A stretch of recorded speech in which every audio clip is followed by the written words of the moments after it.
Government medical college Rajouri के एक अहम शोबे यानी कि डिपार्टमेंट ऑफ पीडियाट्रिक्स से जुड़ी हुए एक बड़े मामले को लेकर हम आपके सामने हाजिर हुए हैं। खबर कुछ लंबी है। 25 मिनट आपको हमारे साथ रहना पड़ेगा, लेकिन इन 25 मिनट के दौरान हम आपको बताएंगे कि किस तरह गवर्नमेंट मेडिकल कॉलेज राजौरी के डिपार्टमेंट ऑफ पीडियाट्रिक्स के खासकर स्पेशलाइज्ड यूनिट्स के अंदर जरूरी सामान ना होने की वजह से हमारे बच्चों की जिंदगी के साथ खिलवाड़ किया जा रहा है, और किस तरह रजौरी, पुंछ और रियासी के छोटे बच्चे जो अपने दर्द को बयां भी नहीं कर सकते, जो बेजुबान हैं, उनकी जिंदगी खतरे में है। और ये वक्त है आवाज उठाने का और बताने का उस सिस्टमैटिक फेलियर को, जो सिस्टमैटिक फेलियर इससे पहले रहा लेकिन अब इस हद तक पहुंच चुका है कि आपके, मेरे, हमारे, इस समाज के, इस इलाका के और पूरे खित्ता पीर पंजाल के बच्चों की जिंदगी खतरे में है। नमस्कार, पीर पंजाल टॉकीज में आप सभी व्यूअर्स का welcome. Government medical college Rajouri व इसके एसोसिएटेड अस्पताल को लेकर आज हम कुछ खास बात करेंगे। आप सब जानते हैं कि गवर्नमेंट मेडिकल कॉलेज राजौरी व इसका जो एसोसिएटेड अस्पताल है, जिसे कि हम पहले राजौरी का डिस्ट्रिक्ट अस्पताल कहते थे, वो राजौरी व पुंछ जिला के लिए इसलिए अहम है क्योंकि ये पूरा जो रीजन है, या जिसे हम कहेंगे सब रीजन है, जिसे हम पीर पंजाल खित्ता कहते हैं, यहाँ ये वाहिद सेकेंडरी केयर यूनिट है। कोई भी सरकारी अस्पताल हो राजौरी व पुंछ जिला के, और इसके अलावा जो रियासी जिला का मखोर सब डिवीजन है, वहाँ के भी सरकारी अस्पतालों से पेशेंट्स को जब एडवांस ट्रीटमेंट के लिए या स्पेशलाइज्ड ट्रीटमेंट के लिए रेफर किया जाता है, तो उन्हें गवर्नमेंट मेडिकल कॉलेज राजौरी ही भेजा जाता है।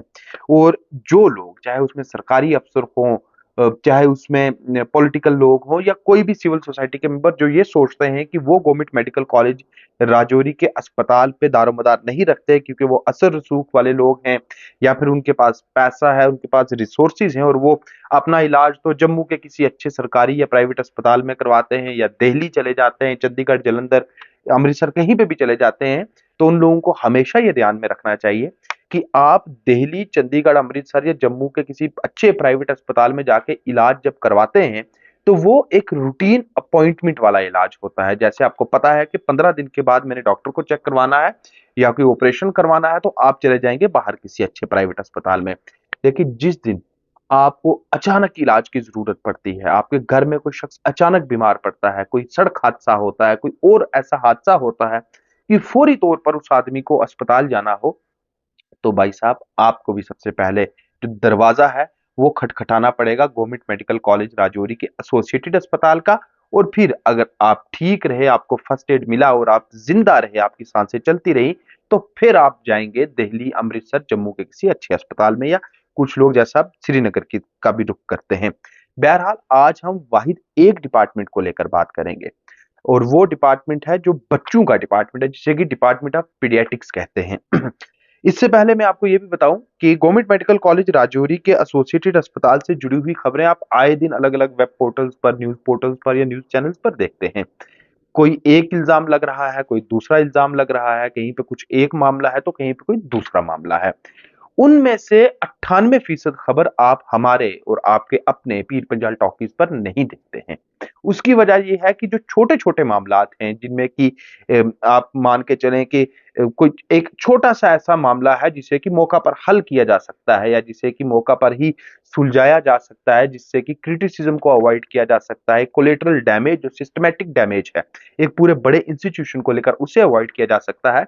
हम कोशिश करते हैं कि ऐसी खबरों को अगर ना दिखाएं तो ज्यादा बेहतर है, क्योंकि अगर हर एक दिन आपको एक इंस्टीट्यूशन को लेकर ऐसी खबर देखने को मिलेगी कि यहाँ निजाम ठीक नहीं है, तो आप यकीन माने लोगों का भरोसा उठेगा, और जब लोग एक ऐसे इंस्टीट्यूशन की तरफ रुख करेंगे जहां उनका भरोसा पहले ही नहीं है, तो लोगों का जो एक, आप मान के चलें कि जो कॉन्फिडेंस है या जो उनके अंदर एक हौसला है, वो पूरी तरह से चूर होगा, और जब वो ऐसे अस्पताल में पहुंचेंगे तो उनका दिल पहले ही धड़केगा।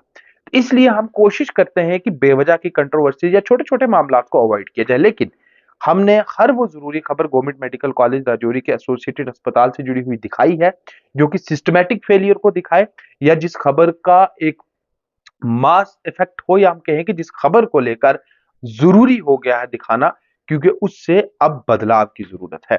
ये सारी बातें करने के बाद अब मैं आता हूं आज के अपने इस टॉपिक पर, जिसको लेकर मैं आपके सामने हाजिर हुआ हूं। पिछले काफी दिनों से डिपार्टमेंट ऑफ पीडियाट्रिक्स को लेकर हमारे पास इत्तलाहात आ रही थी कि वहां का निज़ाम जो है वो ठीक नहीं है और गवर्नमेंट मेडिकल कॉलेज राजौरी की इंतजामिया जो है वो पूरी तरह से फेल हो चुकी है डिपार्टमेंट ऑफ पीडियाट्रिक्स को ठीक चलाने में। और आपको मैं ये भी बताता चलूं कि आप किसी अगर डॉक्टर से बात करेंगे, उनको पूछेंगे कि एक अस्पताल में सबसे सेंसिटिव डिपार्टमेंट कौन सा होता है, तो वो ये कहेंगे या तो इमरजेंसी या फिर डिपार्टमेंट ऑफ पीडियाट्रिक्स, जो सबसे ज्यादा एडवांस, जिसे हम हाइपर सेंसिटिव माने जाते हैं, क्योंकि हर एक मरीज अस्पताल में पहुंचने से पहले इमरजेंसी से होकर गुजरता है। और दूसरी तरफ डिपार्टमेंट ऑफ पीडियाट्रिक्स में छोटे बच्चों का इलाज किया जाता है। छोटे बच्चों का इम्यून सिस्टम भी जो है वो काफी कमजोर होता है। उसके बाद छोटे बच्चे जो 1 डेढ़ साल से छोटे हैं, वो अपने दर्द को बयां भी नहीं कर सकते। अगर उन्हें जिस्म में कहीं कोई दर्द हो रहा है या कोई और तकलीफ है, वो सिर्फ रो सकते हैं। वो अपने मुंह से बोल नहीं सकते कि मुझे ये तकलीफ हो रही है और मुझे इसकी दवा दी जाए। इसलिए डिपार्टमेंट ऑफ पीडियाट्रिक्स को जो है वो एक हाइपर सेंसिटिव डिपार्टमेंट माना गया। लेकिन बदकिस्मती इस बात की है कि गवर्नमेंट मेडिकल कॉलेज राजौरी की इंतजामिया इस हाइपर सेंसिटिव डिपार्टमेंट को एक, आप कहें, एडवांस लेवल पर चलाना तो दूर की बात रही, एक बेसिक लेवल पे सही ढंग से चलाने में भी नाकाम साबित हो रही है। पिछले तकरीबन 2 माह से रेगुलर इनपुट्स हमारे पास थे और मैंने अपनी तरफ से एक जर्नलिस्ट होने के अलावा एक सिविल सोसाइटी का मेंबर होने के नाते पूरी कोशिश कर ली। जम्मू कश्मीर गवर्नमेंट जो हेल्थ डिपार्टमेंट है, उससे लेकर जीएमसी एडमिनिस्ट्रेशन के हर एक दरवाजे तक मैंने ये बात पहुंचाई कि हम खबर नहीं करना चाहते, हम सुधार चाहते हैं, हम चाहते हैं डिपार्टमेंट ऑफ पीडियाट्रिक्स के मामला हल हो, तो मेहरबानी करके इन इन मामलात को आप ठीक कीजिए। लेकिन 2 माह गुजर जाने के बावजूद किसी के कान पर जूं तक ना रहेंगी, किसी कोई, जिसे हम कहते हैं अपनी जुबान में, कोई टस से मस ना हुआ। तो मजबूरन आज मैं ये चिट्ठा लेके आपके सामने हाजिर हुआ हूं, ये बताने के लिए कि किस तरह गवर्नमेंट मेडिकल कॉलेज राजौरी के डिपार्टमेंट ऑफ पीडियाट्रिक्स में हमारे आपके इस समाज के छोटे छोटे बच्चों की जिंदगियों के साथ खिलवाड़ कर रही है यहाँ की एडमिनिस्ट्रेशन, जो जीएमसी की एडमिनिस्ट्रेशन है। और एडमिनिस्ट्रेशन में मैं एक बात दोबारा दोहराता चलूं, हम ना तो किसी शख्स के खिलाफ है, ना हम किसी अफसर के खिलाफ है, ना हम किसी कुर्सी के खिलाफ है।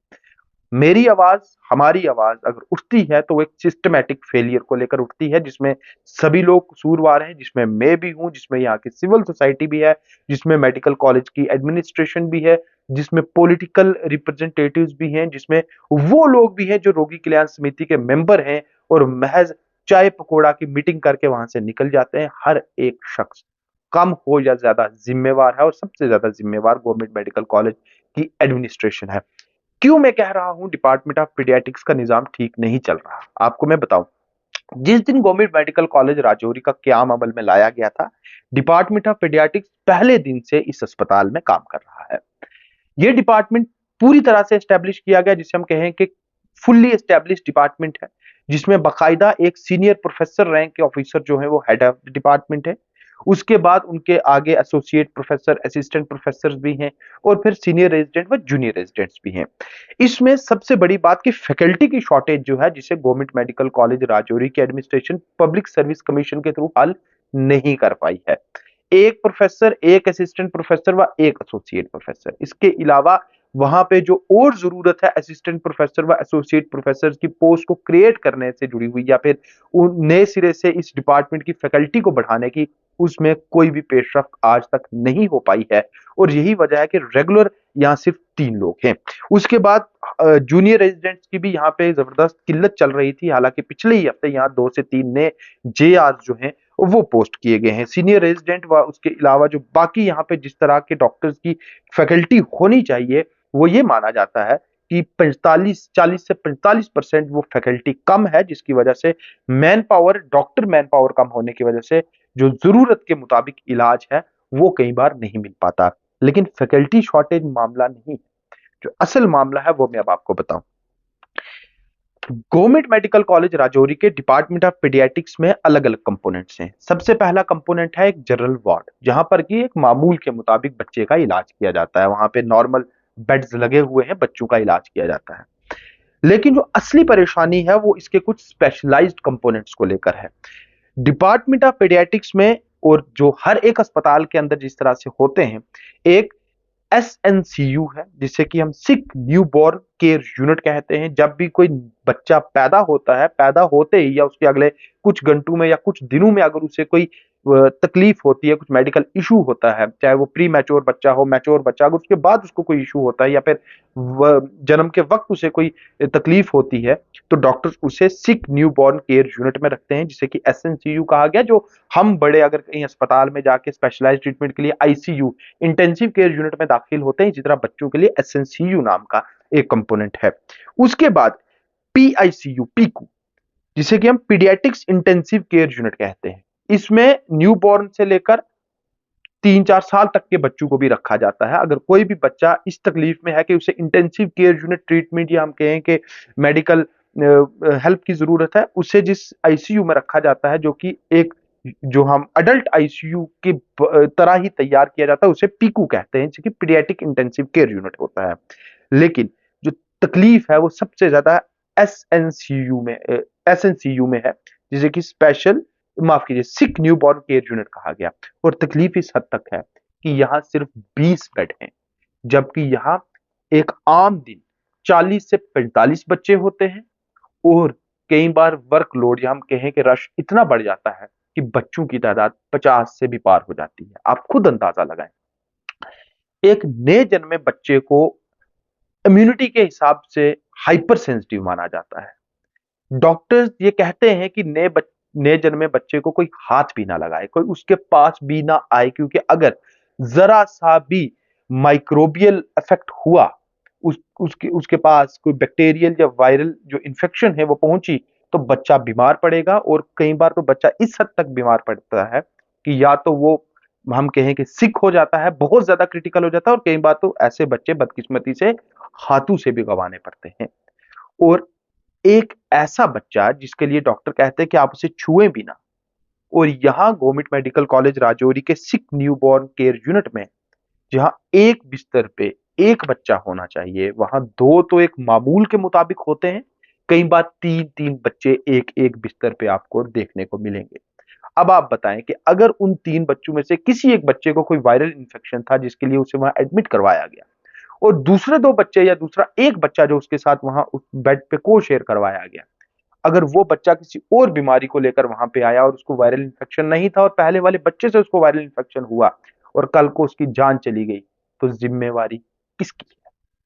उसके अलावा सिर्फ वहां पे दिक्कत बेड्स की नहीं है।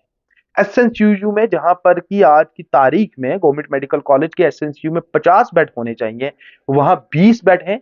शुरुआत 15 बेड से हुई थी और महज 5 बेड्स का इजाफा जुगाड़ी तौर पर हुआ। आज तक government medical college Rajouri SNCU में बेड्स को भी नहीं बढ़ा पाई। इससे बड़ा फेलियर मुझे लगता है तारीख में शायद ही कहीं होगा। इसके ठीक बाद CPAP, एक बेसिक एडवांस्ड लाइफ केयर और हम कहें कि लाइफ सेविंग इक्विपमेंट है। डिपार्टमेंट ऑफ पीडियाट्रिक्स के SNCU में यह माना जाता है कि आपके पास CPAP आपकी जरूरत से भी ज्यादा होने चाहिए, क्योंकि आप नहीं जानते कि बच्चों की बीमारियां कब अचानक फैल जाएंगी। सर्दियों के मौसम की शुरुआत हुई है, ठीक 10 दिन के बाद 1-2 बारिशों और होने के बाद जब टेम्परेचर में और कमी आएगी, आप देखेंगे कि किस तरह बच्चों को खांसी, जुकाम, निमोनिया की शिकायत होती है। अब जब बच्चे SNCU में पहुंचते हैं या कुछ नए बच्चे जो पैदा होते साथ ही किसी दिक्कत में है, उसे SNCU में रखा जाता है, वहां पे उन्हें एक बेसिक लाइफ सेविंग इक्विपमेंट की जरूरत है, जिसे CPAP कहा जाता है। रजौरी में यह माना जा रहा है कि जो वर्कलोड है, या जब कहें कि जो पीडियाट्रिक्स डिपार्टमेंट के SNCU में बच्चों की तादाद है, उसके मुताबिक कम से कम 7 से 10 CPAPs होने चाहिए। लेकिन आप ये सुनकर हैरान हो जाएंगे, आप सच में हैरान हो जाएंगे कि रजौरी डिपार्टमेंट ऑफ पीडियाट्रिक्स के SNCU में सिर्फ एक CPAP काम कर रहा है। जहां जरूरत कम से कम 7 की है, होने 10 चाहिए, वहां पे एक CPAP काम कर रहा है। और आप खुद अंदाजा लगाएं, एक बच्चा आया, उस बच्चे को CPAP की जरूरत थी, CPAP उसको दे दिया गया। ठीक 1 घंटे के बाद दूसरा बच्चा आता है, उसे CPAP की जरूरत होती है। कहां से लाएंगे? क्या 2 टुकड़े करेंगे या कहीं से उधार मांग के लाएंगे? क्योंकि रजौरी में प्राइवेट हेल्थ सेक्टर का तो स्कोप नहीं है फिलहाल, प्राइवेटाइजेशन नहीं हुई हेल्थ सेक्टर के पीडियाट्रिक्स विंग में, और उसके से CPAP कहां से आएगा? फिर मजबूरन या तो बच्चों को एम्बुलेंस में ठूस कर जम्मू भेजना पड़ेगा, तो या फिर भाई यही दुआ करनी पड़ेगी कि ये बच्चा जिंदा रहे। इसके बाद ventilators. Government medical college Rajouri के एसोसिएटेड अस्पताल में एक डंका पीटा जाता है कि यहाँ पे वेंटिलेटर्स की तादाद में कोई कमी नहीं है। पीएम केयर फंड से लेकर अलग अलग फंड में यहाँ वेंटिलेटर्स की भरमार है और जरूरत पड़ने पर हम हर एक बिस्तर पे वेंटिलेटर ला सकते हैं। इस तरह के दावे कई बार पेश किए जाते हैं जो हैरान कुन हैं, क्योंकि जब आप जमीनी सतह पे देखेंगे तो हालात पूरी तरह से बरक्स हैं। आप मुझे बताएं, एसएनसीयू सिक न्यूबॉर्न केयर यूनिट, यहां पर तो वही बच्चा आएगा जो सिक है, जो कि ज्यादा बीमार है। अब जो ज्यादा बीमार बच्चा एसएनसीयू में पहुंचेगा तो उनमें से कई बच्चों को वेंटिलेटर्स की जरूरत पड़ेगी, जिसे कि हम चाइल्ड वेंटिलेटर कहते हैं। अब अगर आपके पास एक वक्त में 40 बच्चे एसएनसीयू में हैं और एक साथ एक दिन में 3 से 4 या 5 बच्चों को वेंटिलेटर की जरूरत पड़ती है, तो आप कैसे पूरा करेंगे? क्योंकि आपके पास एसएनसीयू में महज 2 वेंटिलेटर हैं और मेरे पास गारंटी नहीं है कि उन 2 में से काम कितने कर रहे हैं, लेकिन 2 वेंटिलेटर फिलहाल वहां हैं जहां पर होने कम से कम 6 वेंटिलेटर होने चाहिए। एसएनसीयू में आज की तारीख में 6 वेंटिलेटर की जरूरत है, जबकि हैं 2। ये एक और बड़ा फेलियर मेडिकल कॉलेज राजौरी का। और उसके अलावा क्रिब्स एक और जरूरी लाइफ सेविंग और एक बेहद जरूरी बेसिक मेडिकल इक्विपमेंट है जो कि एसएनसीयू में चाहिए। और ये माना जाता है कि राजौरी में जो एसएनसीयू के अंदर बच्चों की तादाद है उसके मुताबिक कम से कम 25 क्रिब्स यहाँ पर होने चाहिए, लेकिन जो हमारे पास रिपोर्ट्स हैं, जो कि ऑफिशियली कंफर्म्ड रिपोर्ट्स हैं, उनके मुताबिक 12 क्रिब्स वहां पर हैं, मतलब जरूरत के मुताबिक आधी भी नहीं। अब आप खुद सोचें, ना तो यहाँ पर वेंटिलेटर जरूरत के मुताबिक, ना यहाँ पे क्रिब्स जरूरत के मुताबिक, और सबसे जरूरी यहाँ पे सीपैप मशीन जरूरत के मुताबिक नहीं। तो एसएनसीयू में बच्चों के साथ जो ये खिलवाड़ किया जा रहा है, बच्चों की जिंदगियों के साथ जो ये खेला जा रहा है, इसका जिम्मेदार आखिर है कौन है? इसके बाद अब मैं एक और नाकामी आपको इनकी बताऊं। Neonatal intensive care unit, जिसे कि नीकू कहते हैं, neonatal intensive care unit Rajouri जो है, ये मेडिकल टर्मिनोलॉजीज में माना जाता है कि नीकू के अंदर अलग अलग कैटेगरीज होती हैं और उन अलग अलग कैटेगरीज के हिसाब से नीकू को बांटा जाता है। बच्चा कितना बीमार है, उसे किस हद तक स्पेशलाइज ट्रीटमेंट की जरूरत है, उसी के हिसाब से नीकू बनाया जाता है। लेकिन राजौरी में ऐसा कुछ नहीं है और उसकी वजह यह है कि यहाँ पीडियाट्रिक्स डिपार्टमेंट के पास इतनी जगह ही नहीं है कि वो नीकू को उस हिसाब से तैयार करें। यहाँ एक जनरल नीकू बना दिया गया है, उसके बाद नीकू को सब कैटेगराइज करने का कोई भी इंतजाम आज तक नहीं हो पाया है। न्यूट्रिशनल रिहेबिलिटेशन सेंटर एनआरसी, जब भी कोई बच्चा कम वजन के साथ पैदा होता है, और आप जानते हैं कि बच्चा जब जन्म लेता है 36 से 40 हफ्ते के बीच, तो उसका एक वेट क्राइटेरिया है। ये माना जाता है कि इतने वजन से लेकर इतने वजन तक उस बच्चे का अगर होगा तो वो एक हेल्दी बेबी होगा। अगर उससे वजन कम है तो उसे लो वेट चाइल्ड कहा गया, और लो वेट चाइल्ड को, हम कहें कि लो बर्थ वेट चाइल्ड को न्यूट्रिशनल रिहेबिलिटेशन सेंटर की जरूरत होती है। और आप सुन के हैरान होंगे कि इस सेंटर में किसी चीज की कमी नहीं, बल्कि ये सेंटर आज तक गवर्नमेंट मेडिकल कॉलेज राजौरी के अंदर बना ही नहीं है और धज्जियां उड़ाई जा रही हैं किस तरह से मेडिकल के कवानीन की, जो मेडिकल एसओपीज हैं उनकी। इसके बाद कई मर्तबा मैंने अपनी आंखों से देखा पिछले कुछ हफ्तों के दौरान, जब मैंने इन जगहों का दौरा किया, कि जो बच्चे पीडियाट्रिक्स डिपार्टमेंट की वार्ड्स में जेर इलाज है, वहां उन्हें मास्क, जो ऑक्सीजन मास्क है वो नहीं दिए गए, वहां उन्हें ऑक्सीजन पंप नहीं की जा रही, बल्कि वहां उनके बच्चे, बच्चों के जो पेरेंट्स है, जो उनके वालिदैन है या उनके जो बाकी घर के लोग हैं, वो जो अम्बू बैग होता है, जो कि मैनुअल ऑक्सीजन पंपिंग का एक तरीका है, जो कि हाथ में एक बैग पकड़ के उसको दबाया जाता है और फिर वो ऑक्सीजन जो है वो मैनुअली पेशेंट के अंदर जाती है, उसके साथ मैंने बच्चों के वालिदैन को, उनके रिश्तेदारों को ऑक्सीजन देते देखा। क्यों? क्योंकि डिपार्टमेंट ऑफ पीडियाट्रिक्स में जरूरत के मुताबिक जो मशीन ऑक्सीजन पंपिंग है उसका भी इंतजाम नहीं है। इसके बाद एक और मेडिकल एसओपी की खिलाफ वर्जी। ये मेडिकल एसओपी सिर्फ राजौरी के लिए नहीं है, ये जम्मू कश्मीर के लिए नहीं है, बल्कि ये पूरी दुनिया के लिए है। वर्ल्ड हेल्थ ऑर्गेनाइजेशन से लेकर इंडियन मेडिकल काउंसिल से लेकर जितने भी रेगुलेटरी बॉडीज हैं, हेल्थ हेल्थ सेक्टर की, उनकी तरफ से ये एसओपीज जारी की गई हैं। और इन्हीं में एक एसओपी ये कहती है कि एसएनसीयू हो, एनआईसीयू हो, पीआईसीयू हो, यानी कि SNCU, NICU, PICU, paediatrics intensive care unit, कुछ भी हो, हर एक के अंदर टेम्परेचर कंट्रोल मैकेनिज्म होना चाहिए। क्योंकि मैं, आप, हम जो बड़े लोग हैं, हम जब अचानक गर्म जगह से सर्द जगह की तरफ जाते हैं, जिसे कि हम अपनी जुबान में गर्म सर्द होना कहते हैं, हम बीमार पड़ जाते हैं। कई बार तो गर्म सर्द होने की वजह से आदमी को 103 104 डिग्री का बुखार हो जाता है। तो बच्चों को तो इसमें हाइपर सेंसिटिव माना जाता है कि बच्चे गर्म सर्द की वजह से, यानी कि टेम्परेचर डिफरेंसेस की वजह से ज्यादा मुतासिर होते हैं और उनकी सेहत पर ज्यादा असर पड़ता है। यही वजह है कि जो हेल्थ बॉडीज हैं, जो रेगुलेटरी बॉडीज हैं, उनकी तरफ से एसओपीज जारी किए गए कि टेम्परेचर कंट्रोल का माकूल इंतजाम होना चाहिए। यह माना जाता है कि जब कोई बच्चा गायनी के ऑपरेशन थिएटर में अपनी माँ के कोख से जन्म लेता है, वहां का टेम्परेचर अलग। उसके बाद अगर उसे एक जनरल वार्ड में शिफ्ट करना है, वहां का टेम्परेचर अलग। अगर उसे नीकू या पीकू में रखना है या एसएनसीयू में रखना है, वहां का टेम्परेचर अलग होता है। हर एक जगह का टेम्परेचर एक तरीके के साथ बनाया गया है और एसओपीज के दायरे में आता है। और यह माना जाता है कि अगर उस टेम्परेचर की जो लिमिट रखी गई है, 1 से 2 डिग्री का फर्क, उससे ज्यादा या उससे कम टेम्परेचर हुआ तो वो सीधे तौर पर बच्चों की जिंदगी पर असर डालेगा। लेकिन आप हैरान होंगे ये सुनकर कि राजौरी के पीडियाट्रिक्स वार्ड के ये जो स्पेशलाइज्ड कंपोनेंट से, खासकर जो एसएनसीयू है, जहां पर कि माँ के कोख से जन्म लेते ही जब कोई बच्चा बीमार होता है तो उसे एसएनसीयू में डाला जाता है, वहां टेम्परेचर कंट्रोल के नाम पर कुछ भी नहीं है। ये हमें इत्तला मिली है कि वहां पर लगे हुए एसी खराब हैं, जिन्हें ठीक नहीं करवाया जा सका या ठीक नहीं करवाया गया।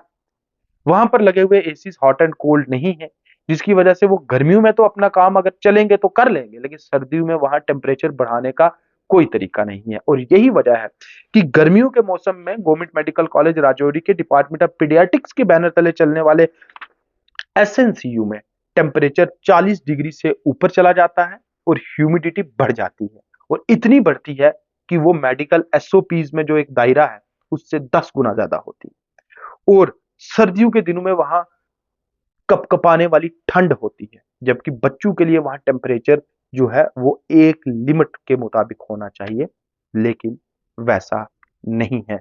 और वैसा क्यों नहीं है? क्योंकि नाकामी है ऊपर से लेकर नीचे तक सबकी।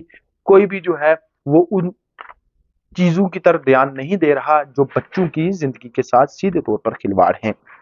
अब मैं इसमें आपको ये बताता चलूं कि ये जो पूरी चीजें मैंने आपको फिलहाल एक कहानी के तौर पर सुना दी, मैं ये भी जानता हूं कि मैंने आपका काफी वक्त लिया, लेकिन मैंने कोशिश की आपको हर एक चीज बारीकी से समझाने की। इन मामलात को लेकर सबसे पहले मैंने राजौरी गवर्नमेंट मेडिकल कॉलेज के डिपार्टमेंट ऑफ पीडियाट्रिक्स के head of the department doctor Javed Iqbal से बात की। डॉक्टर जावेद इकबाल से जब मैंने बात की तो उन्होंने दो चीजें मुझे कही। सबसे पहले उन्होंने कहा कि हमारे पास जो कुछ भी है, चाहे वो फैकल्टी के हिसाब से हो, चाहे वो इंफ्रास्ट्रक्चर के हिसाब से हो, चाहे वो लाइफ सेविंग ड्रग्स के हिसाब से हो, या चाहे वो लाइफ सेविंग इक्विपमेंट्स के हिसाब से हो, जो जो चीजें हमें डिपार्टमेंट ऑफ पीडियाट्रिक्स में फिलहाल तक दी गई हैं, हम उन चीजों का इस्तेमाल करके बेहतर से बेहतर जो हेल्थ केयर सर्विसेज हैं वो बच्चों को दे रहे हैं। अब उनकी एक तो ये बात रही। जब मैंने उनसे पूछा कि हमारे पास तो इतना है कि आपके पास कहने को ही सामान है, आपके पास जरूरत तो दूर की बात रही, जरूरत से कई गुना कम सामान है, खासकर लाइफ सेविंग इक्विपमेंट है, तो उन्होंने इस पर कुछ भी कहने से इनकार किया।